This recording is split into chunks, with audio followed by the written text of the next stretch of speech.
Look, the Delta variant really took the wind out of our sails, didn't it? Because we went from thinking the worst was over to now wondering if the worst is still yet to come.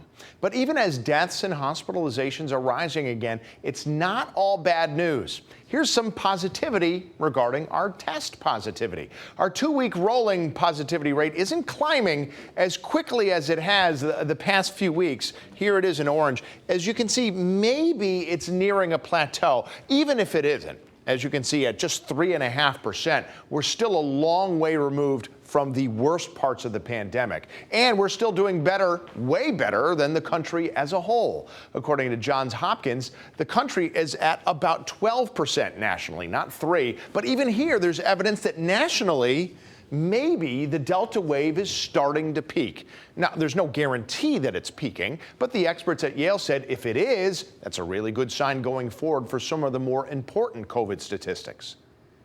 And remember, the severe disease and hospitalizations lag about 14 days after the positivity rate. So, I'm hopeful that we are going to see a plateau and then a slow decrease. But I think overall the state benefits from extraordinarily high vaccination rates. And I think that's again, just to pound what Tom said earlier, the best defense against this is to continue to push for vaccinations.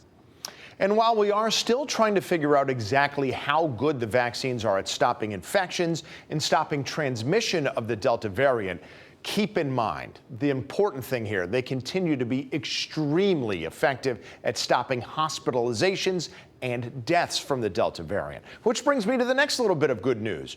For all the talk about how the approval of the Pfizer vaccine may increase the pace of vaccinations, it turns out the Delta variant itself was a bit of a motivator for that. I want to show you now. This is the number of vaccines being administered each day in Connecticut. And then again, the 7-day rolling average, as always, is in orange. Now, clearly, we're nowhere near where we were at our peak of vaccinations, but look at this orange line.